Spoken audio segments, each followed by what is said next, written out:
के बच्चों के उत्थान का, आपके विकास का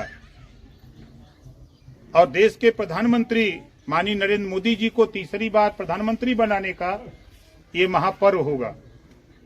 हम सुबह 4 बजे उठकर खाना बना के, हम सुबह मॉर्निंग में बूथ पर जाकर के वोट दे करके हम दोपहरिया में आकर के सोए, कोई दिक्कत नहीं है। बिना वोट दिए कोई भी व्यक्ति सोएगा नहीं। ये हमको आपको संकल्प लेना होगा, इस नाते कि आलस बहुत खतरनाक होता है। दोपहरिया में जो सो गया उसको जगा के तभी हट जाइए तो फिर सो जाता है, आलस आता है ना। तो इस नाते हम लोग झेल रहे हैं, तो आप लोगों को बता रहे हैं।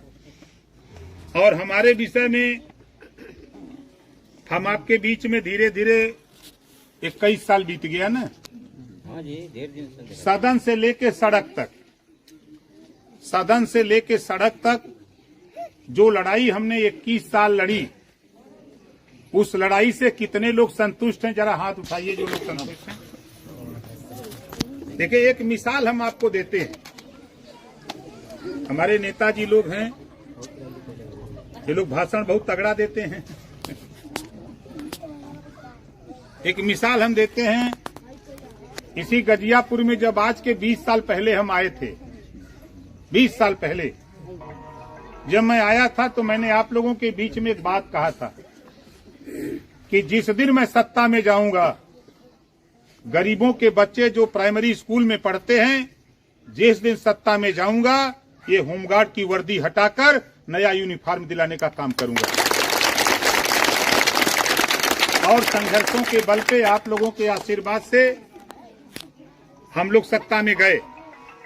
सत्ता में जाने के बाद पिछली सरकार जो थी, 18 महीने में मिनिस्टर था और कैबिनेट से जो वादा आपसे किया था, जो आपके बीच में बोला था, उस वादे के हिसाब से आपके गरीबों के बच्चे जो सरकारी स्कूल में पढ़ते थे, उनको जूता, मोजा, टाई, बैग, कपड़ा, बोलो मिला कि नहीं मिला? जोर से बोलिए।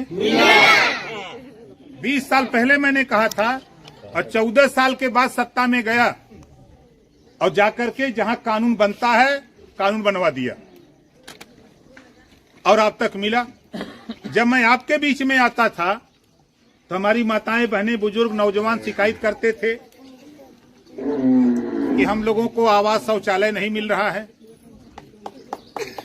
9 जुलाई याद होगा आपको, 9 जुलाई 2016 को जब देश के गृह मंत्री वर्तमान, उस समय राष्ट्रीय अध्यक्ष माननीय अमित शाह जी मऊ की धरती पर जब बुलाया और बुला करके आप लोगों के बीच में जब मैंने उनसे कहा कि देखो, ये गरीब जो आया हुआ है, इसके पास न आवास है, न शौचालय है, न पेंशन है, न खाने के लिए राशन है। जब मैं वहां मंच पे बोला, उसके बाद जब सरकार बनी उत्तर प्रदेश और दिल्ली में, तो दोनों सरकारों ने मिलकर के पूरे देश में शौचालय बनाने का काम किया। बोलो, किया कि नहीं किया? आवास, बड़े पैमाने पर आवास गरीबों को मिलने का काम हुआ।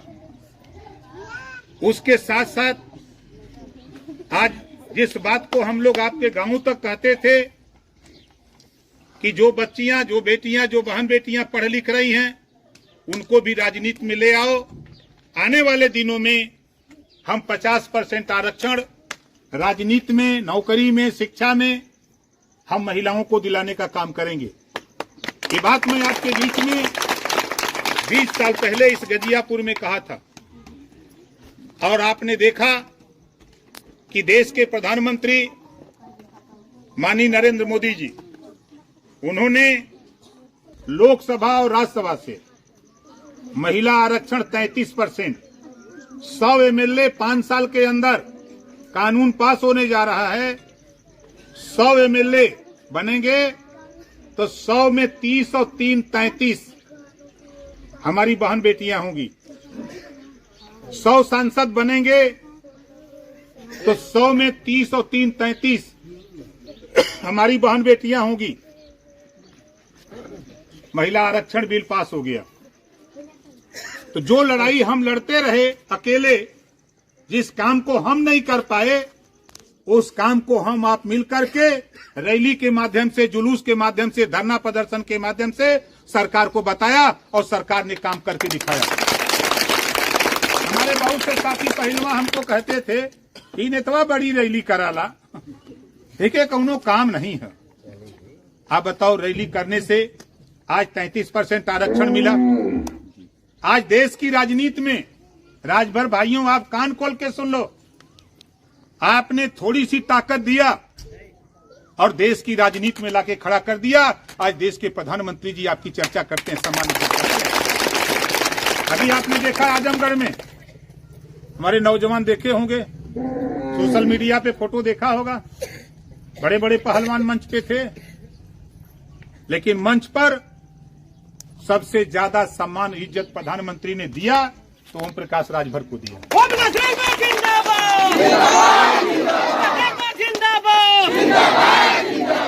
वो जानते हैं कि ये नेता गांव में घूमता है, ये गांव में जनता के बीच में रहता है, ये जो बताता है वो सही बोलता है।